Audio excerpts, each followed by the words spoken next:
Bismillahirrahmanirrahim. Assalamualaikum warahmatullahi wabarakatuh. Selamat pagi. Perkenalkan, nama saya Hendro Sukoco, salah satu dosen tetap di program studi peternakan Fakultas Peternakan dan Perikanan Universitas Sulawesi Barat. Pada kesempatan ini saya akan menjelaskan salah satu mata kuliah yang saya ampu di program studi peternakan, yaitu ilmu reproduksi ternak. Sebagai seorang dosen, saya telah menerapkan Tridharma perguruan tinggi, salah satunya di bidang pengajaran. Untuk metode pengajaran yang saya gunakan adalah metode DIA, Delivery, Interaction, and Assessment. Delivery sendiri itu adalah bagaimana cara saya menyampaikan materi yang saya berikan agar dapat diterima oleh mahasiswa dengan baik. Sedangkan interaction merupakan interaksi antara saya dan mahasiswa dalam melakukan pembelajaran agar capaian pembelajaran dapat tercapai. Kemudian selanjutnya adalah assessment yang merupakan pemberian tugas kepada mahasiswa guna mengukur kemampuan mahasiswa. Hal ini saya lakukan secara objektif kepada mahasiswa tersebut. Sebelum masuk ke dalam penjelasan sistem pengajaran yang saya ampuh, terlebih dahulu saya akan menjelaskan mengenai mata kuliah yang saya bawakan. Mata kuliah yang saya bawakan yaitu mata kuliah ilmu reproduksi ternak, di mana mata kuliah ini memiliki bobot 3 SKS yang terdiri dari teori dan praktikum. Mata kuliah ini merupakan mata kuliah wajib yang diambil oleh mahasiswa pada semester ganjil di program studi peternakan Fakultas Peternakan dan Perikanan Universitas Sulawesi Barat. Mata kuliah ini mempelajari tentang organ reproduksi betina dan jantan, siklus birahi dan pubertas, gametogenesis, semen, libido, dan sistem perkawinan, transport gamet dan matriks oosit, fertilisasi, cleavage dan diferensiasi extra-embryonic germ layer, implantasi dan plasentasi, endokrinologi, kemuntingan, perkembangan embrional dan organogenesis, kelahiran, laktasi, dan puerperium. Untuk pokok pembahasan mata kuliah ini meliputi organ reproduksi jantan dan betina, siklus birahi, pubertas dan libido, gametogenesis, fertilisasi, transport gamet dan maturasi oosit, cleavage dan diferensiasi extra embryonic germ layer, implantasi dan plasentasi, sistem endokrinologi reproduksi, perkembangan embrional dan organogenesis, kelahiran, laktasi, serta puerperium. Adapun capaian pembelajaran mata kuliah ilmu reproduksi ternak, yaitu mahasiswa mampu menjelaskan dan menguraikan struktur dan fungsi organ saluran reproduksi hewan, baik itu unggas maupun ruminansia, serta sistem hormon yang mendukung organ reproduksi ternak agar kemudian dapat digunakan pada saat terjun dalam dunia peternakan nantinya. Untuk mendukung kegiatan pengajaran di kelas, saya menggunakan berbagai literatur, baik itu dalam bentuk buku maupun jurnal. Adapun jurnalnya yaitu jurnal nasional maupun jurnal internasional. Itulah model delivery yang saya sampaikan pada proses pengajaran yang telah saya bawakan. Untuk selanjutnya, aspek interaction. Adapun sistem interaction yang saya terapkan di kelas yaitu sistem Student Center Learning atau sering kita kenal dengan sistem SCL. Di mana sistem Student Center Learning merupakan pembelajaran yang menempatkan mahasiswa sebagai peserta didik atau subjek sehingga akan mengembangkan minat mahasiswa tersebut sehingga menjadi lebih aktif, kreatif, dan inovatif. Sistem SCL terdiri dari pembelajaran interaktif, diskusi studi kasus, dan pembelajaran kooperatif. Yang pertama-tama pembelajaran interaktif atau yang lebih dikenal dengan interactive learning, yaitu pemaparan materi dalam kelas atau pembawaan seorang dosen di dalam kelas dengan menyisipkan pertanyaan kepada mahasiswa guna meminta pendapat dari mahasiswa itu sendiri. Kemudian yang kedua, team share, yaitu berdiskusi dengan mengangkat isu-isu atau tema-tema tertentu yang kemudian akan dipresentasikan oleh mahasiswa di depan kelas. Yang ketiga yaitu studi kasus atau base case study, yaitu dengan cara mengambil berbagai kasus. Adapun platform yang saya gunakan untuk mendukung kegiatan belajar mengajar di kelas yaitu e-learning dan Siakat. Jadi e-learning digunakan mahasiswa untuk melakukan kegiatan seperti kuis, mengumpulkan tugas, dan juga melaksanakan ujian yang akan diberikan oleh dosen. Sedangkan Siakat digunakan untuk mengisi presensi kehadiran mahasiswa. Itulah model interaktif yang saya gunakan di dalam kelas pada model pembelajaran yang saya bawakan. Untuk selanjutnya kita akan masuk pada sistem atau aspek asesmen. Untuk aspek asesmen yang saya lakukan yaitu penilaian kepada mahasiswa secara objektif untuk mengukur kemampuan mahasiswa itu sendiri.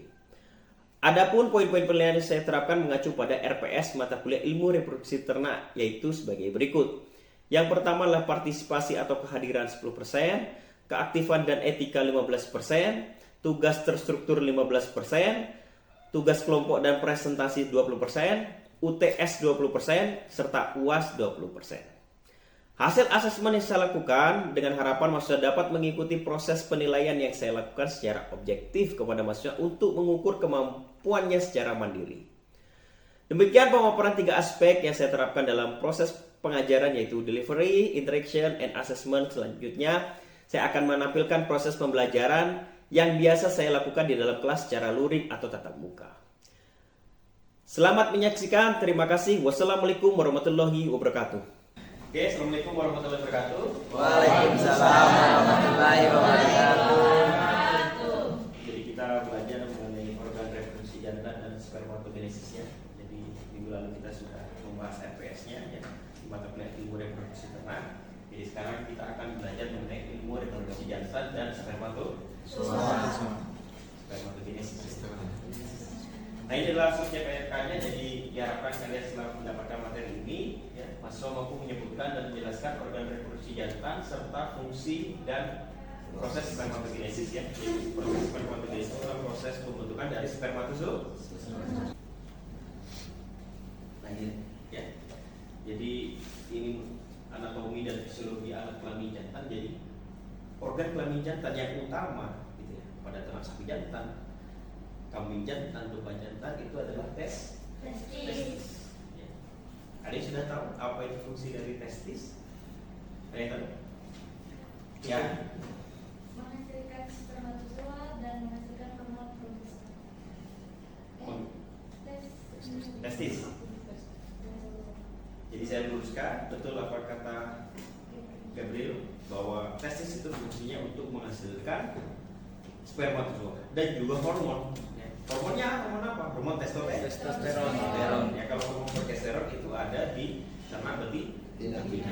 Kemudian ada saluran alat reproduksi. Yang pertama ada epididymis, kemudian ada vas deferens, ada ampula, kemudian ada uretra, kelenjar aksesoris. Ya, kemudian untuk kelenjar aksesorisnya ada vesicula seminalis ya. Kemudian ada kelenjar prostat dan ada juga kelenjar koper. Inilah yang membantu proses reproduksi pada hewan jantan. Untuk alat reproduksi luarnya ada yang pertama penis ya. Itu untuk organ kopulasi. Kemudian ada juga perputium, jadi kulit yang membungkus penis itu perputium. Kemudian ada skrotum. Skrotum itu adalah kulit membungkus testis. Apa tadi fungsi testis? Menghasilkan testosteron. Ya, sudah hafal semua ya, sudah tahu ya. Oke. Nah, ini adalah organ reproduksi. Ini contohnya pada sapi ya. Ini ada penis ya, dimana kemudian di ujungnya ada gland penis. Kemudian ini adalah bentukannya adalah flexura sigmoidea ya, itu untuk menarik ya, ketika dia itu mau populasi tidak. Kemudian ada salurannya, ada organ aksesorisnya, ada vesicula seminalis, kemudian ada kelenjar prostat dan ada kelenjar koper. Ya, di sini juga ada ampula. Kemudian ini ada testis ini disebut dengan organ kelamin utama. Kalau pada hewan betina itu disebut dengan ovarium. Kalau pada jantan dia testis. Testis ini dilapisi ya, oleh skrotum. Kalau pada unggas dia punya testis tidak? Punya. Dia punya testis juga. Tetapi dia organnya lebih simpel daripada yang ternak sapi, kambing ya.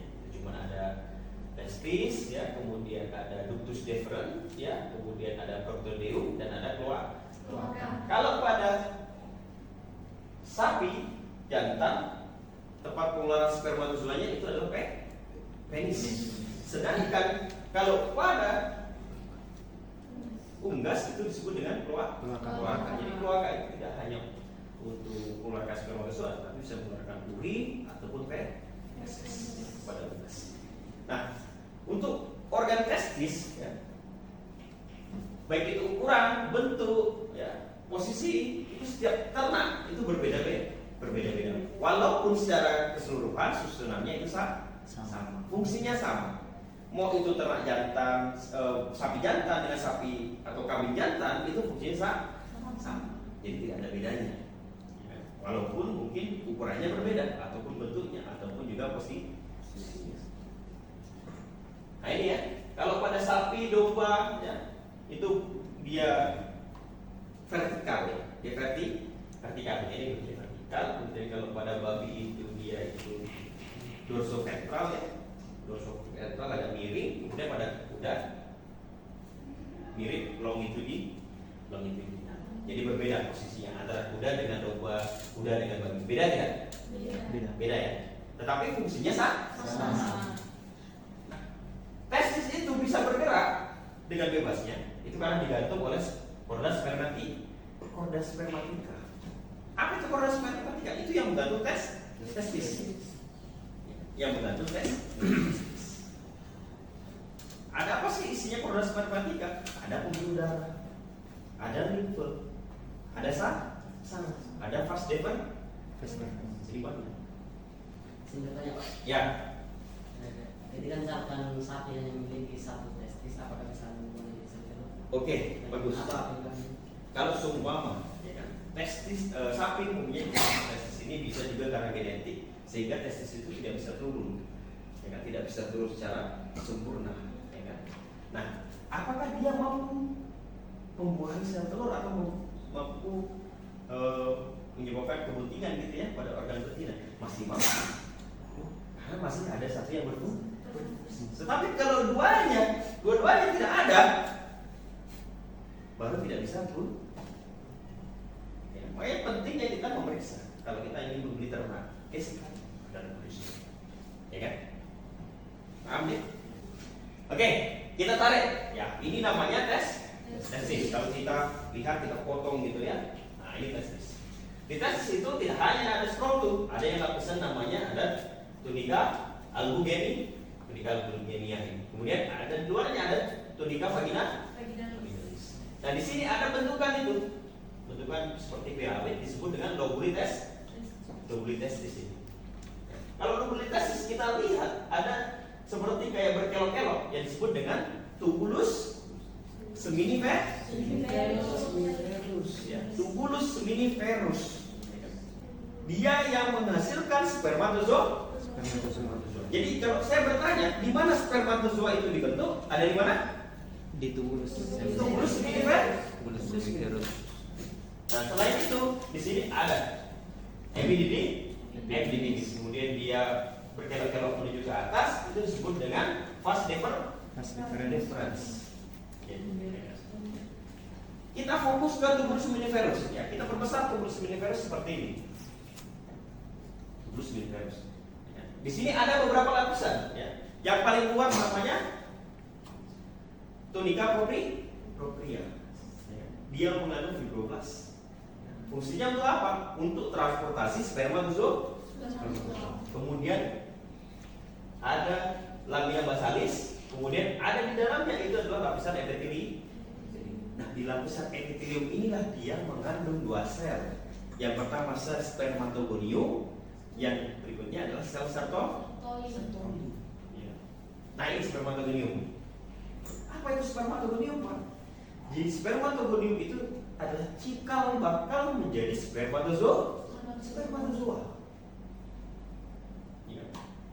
Dan terus fungsinya sel sertoli apa, Pak? Nah, kalau spermatozoa baru terbentuk, dia akan dirawat oleh sel sertoli. Jadi, karena dia masih belum dewasa, jadi dia dirawat dulu oleh sel sertoli. Jadi masih ada droplet proteinnya, ada di leher ataupun di ekor. Nah, dia dewasa ketika droplet tersebut sudah hilang. Nah, yang merawat siapa? Sel sertoli. Makanya di sini ada spermatogonium. Nanti spermatogonium dia berubah menjadi spermatosit primer. Sudah mulai masuk ke lumen. Spermatosit primer berubah menjadi spermatosit sekunder. Spermatosit sekunder akan berubah menjadi spermatid. Nah, spermatid ini akan dewasa menjadi spermatozoa. Ini sudah masuk ke lumen dan siap untuk keluar. Paham? Nah, yang merawat tadi siapa? Yang merawat spermatozoa yang baru terbentuk? Sel sertoli. Selain itu, bisa mengandung ABP, androgen binding Ada yang mau bertanya? Kalian tidak bertanya, lupa. Testosteron dibentuk di mana? Ya kan? Kata Bapak tadi dikatakan bahwa organ testis selain dia membentuk spermatozoa, dia membentuk testosteron. Testosteron. Di mana dibentuk testosteron?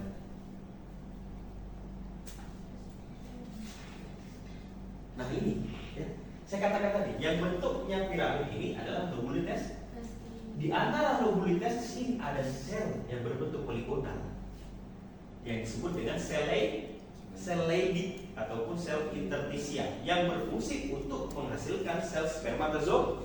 Nah, di sini, di antara sini. Ini tadi dia menghasilkan spermatozoa, di antaranya sini dia menghasilkan hormon.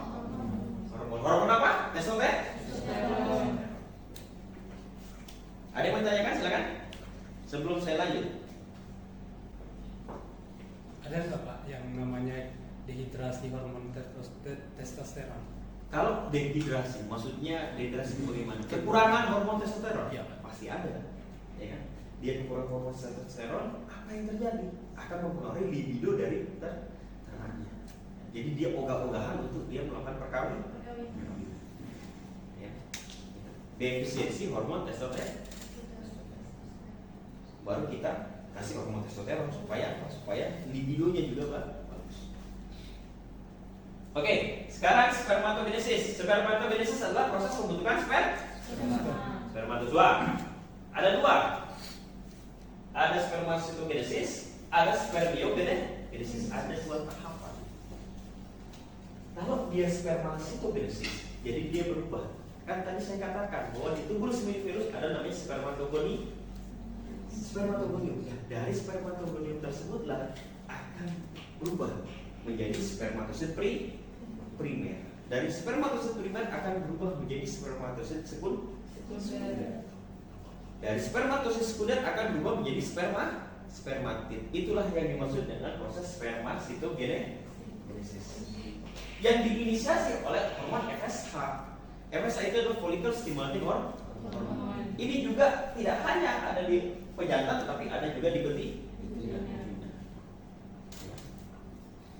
Ada juga yang di betina, FSH, untuk membentukkan follicle stimulating hormone, untuk membentukkan follicle yang ada di ovarium membentukkan betina. Tapi kalau pejantan, dia punya adalah untuk membentukkan spermatogenesis. Nah, sudah dari spermatogonium menjadi spermatid. Nah, spermatid ini dia tidak bisa dia membuahi sel telur tanpa melalui pendewasaan. Jadi berubah. Spermatid harus berubah menjadi spermatozoa. Diinisiasi oleh hormon apa? Testosteron. Testosteron dihasilkan oleh hormon sel Leydig. Paham? Paham tidak? Paham? Masih on ya? Ya. Apa tadi Pak? Menghasilkan hormon testosteron. Sel Leydig. Ya, itu ada di testis di antara tubuh seminiferus. Nah, ini adalah proses pembentukan spermatogenesis ya. Jadi dari spermatogonium ya, berubah menjadi spermatosit primer ya. Itu membutuhkan waktu sekitar 15 sampai 17 hari. Itu terjadi proses pembelahan mitosis. Apa itu pembelahan mitosis? Ada yang masih ingat tidak? Mitosis. Ada mitosis, ada meiosis. Kalau mitosis jadi pembelahan di mana jumlah kromosomnya hampir sama dengan jumlah kromosom induknya. Kalau jumlah kromosom induknya 60, dia akan menghasilkan jumlah kromosom yang sama yaitu 60. Kalau meiosis itu setengahnya, jadi diploid menjadi haploid dari 2N jadi N. Jadi kalau di sini itu masih 60, kalau sudah menjadi proses pembelahan meiosis menjadi 30. Paham? Dari primer berubah menjadi sekunder. Dari sekunder ini membutuhkan waktu 15 hari juga, ya kan? Dari sekunder dia berubah menjadi spermatid. Itu membutuhkan waktu beberapa jam saja. Kemudian dari spermatid berubah menjadi spermatozoa. Itu membutuhkan waktu 15 hari. Jadi kalau pada sapi, ya itu totalnya, ya total dari spermatogonium sampai dia menjadi spermatozoa. Dan siap dikeluarkan itu membutuhkan waktu 60 sampai 70 hari. Nah, ini hormon ya. Lagi-lagi ketemu hormon. Ini hormon kecantikan. Ya. Jadi adanya hipotalamus. Hipotalamus ini merupakan pusat dari otak pengatur hormon reproduksi. Dia akan mengeluarkan hormon GnRH, gonadotropin releasing hormone. Di mana hormon GnRH ini akan mempengaruhi hipofisa bagian anterior, gitu ya, untuk menghasilkan hormon FS, follicle stimulating hormone. Fungsi FSH tadi apa? Membantu proses pembentukan spermatozoa. Dia bekerjanya ada di testis. Testis bagian mana? Bagian tumulus miniferus. Selain itu dia akan menggerak sel sentoli untuk menghasilkan seperti inhibin, ABP, ya kan? Dan juga berfungsi untuk merawat sel spermatozoa. Tapi spermatozoa di sini masih belum terbentuk secara sempurna, ya kan? Dia akan mengalami feedback negatif oleh hormon inhibin yang dihasilkan oleh sel sentol. Jadi hipofisa jangan lagi membentuk FSH, tapi yang dibentuk adalah LH inilah yang akan bekerja juga di testis untuk menghasilkan hormon testosteron. Di mana hormon testosteron ini berfungsi untuk membantu proses pembentukan spermatozoa. Paham? Tadi kan sudah dijelaskan spermiogenesis adalah perubahan dari spermatid menjadi spermatozoa dibantu oleh hormon testosteron. Inilah selain itu dia berfungsi juga untuk perkembangan seks pun libido juga begitu. Jadi kalau kekurangan testosteron sudah jelas akan terganggu proses pembentukan spermatozoa. Ada yang bertanyakan? Ada yang bertanyakan? Ada yang bisa menjelaskan lagi? Ada? Silakan. Ayo coba maju. Ayo, saya kasih poin dulu. Ayo. Ada? Ya. Ya, silakan. Tentu ya. Ya. Ya oke teman-teman, kita evaluasi di sini bersama karena mungkin saya di sini juga tidak terlalu panjang ini, makanya kita akan berdiskusi di sini saja. Oke. Saya akan menjadi ping diskusi pada sektor ini. Jadi kalau kita berbicara di situ adalah pada pusat Pengatur hormon ya. hormon ada di otak. Pengatur hormon reproduksi. Kalau ini akan menghasilkan GnRH Ya. yang akan menghasilkan hipofisa. Dia merangsang hipofisa. Dan merangsang hipofisa akan menghasilkan hormon FSH yang ada di testis. Nah, FSH itu bekerja di testis. Bekerja di testis. Nah, kemudian untuk menghasilkan betul. Nah, ketika terjadi spermatozoa secara Berlebih ya. Berlebihan. akan terjadi Menimbulkan Ya, baik apa? Positif atau negatif? negatif Negatif. di gen. Nah, ketika terjadi feedback negatif akan menghasilkan LH. Ya, jadi hipofisa tidak lagi menghasilkan FSH tetapi menghasilkan LH. Oke, good. Bikin aja. Yang di Atau bikin testis. Yang bekerja pada testis. Yang bekerja pada testis. Yang juga bekerja pada testis. Pada tes. Pada testis. Testis. Nah, terutama di sel lining untuk menghasilkan Testosteron Nah, testosteron fungsinya adalah untuk Membantu membantu proses membantu proses pembentukan pembentukan spermatozoa. Selain itu ada seks sekunder, libido dan sebagainya. Oke, bagus tepuk tangan. Oke, lanjut ke organ lainnya yaitu epididymis. Ini loh epididymis. Epididymis itu ada 3, ada bagian caput atau bagian kepala, kemudian bagian korpus atau bagian badan, dan ada bagian kauda atau bagian dari ekor dari epididymis. Lihat secara histologinya, kalau caput dia lumennya daripada korpus dia lebih kecil, lumennya lebih kecil daripada korpus.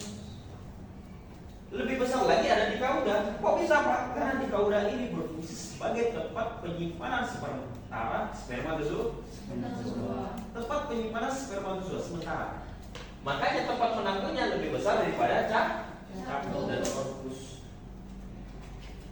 Saya tanya, antara caput, korpus, dan kauda lebih banyak mana spermatozoanya secara logika? Kauda. Kenapa kauda? Karena di situ dapat penampungan Tempat penampungan spermatozoa. Di sini banyak. Nah kalau di sini apa Pak? Di sini paling banyak itu adalah silia, banyak-banyak. Karena tujuannya untuk apa? Untuk membantu proses transportasi. Maka dari itu fungsi dari epididymis ada transportasi, ada konsentrasi, ada pendewasaan dan ada penyimpanan. Setelah dari epididymis, ya dari epididymis dia akan menuju ke deferens. Disinilah dibantu dia, ya kan dari protokolos, dari kemudian dari silianya, ya itu untuk dibantu menuju ke ampul.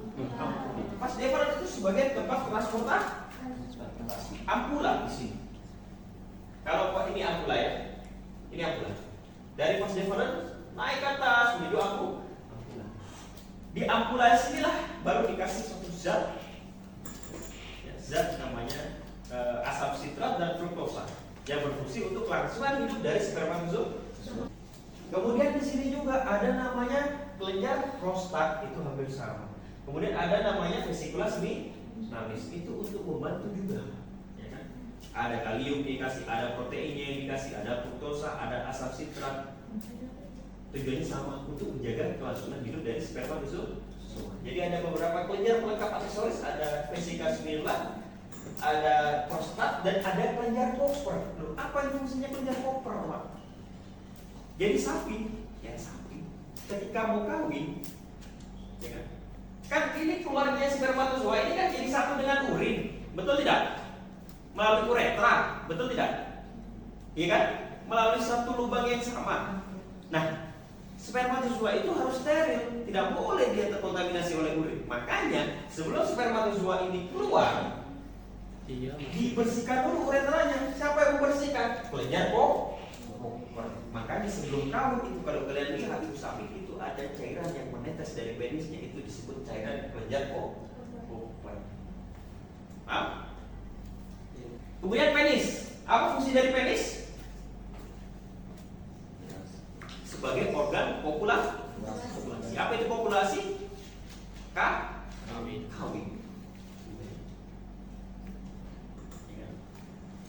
Di ujung penis ada namanya gland penis. Gland penis itu berbeda-beda pada berbagai jenis spesies ternak. Ada pada sapi, ada pada bur.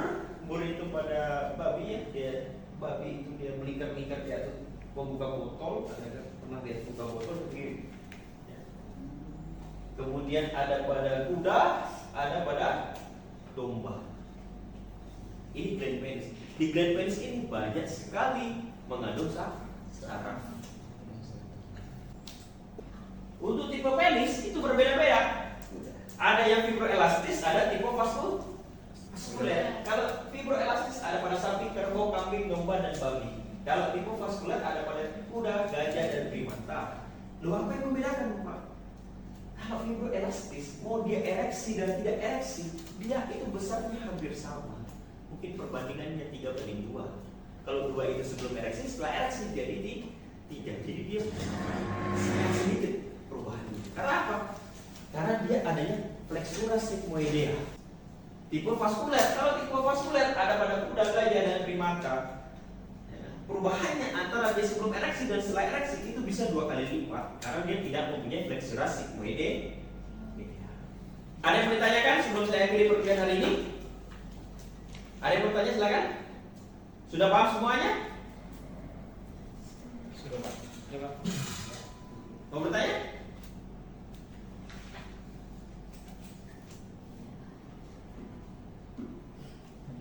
Sudah? Oke.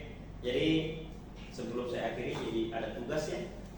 Jadi tugasnya adalah kalian membuat makalah tentang organ kelamin jantan.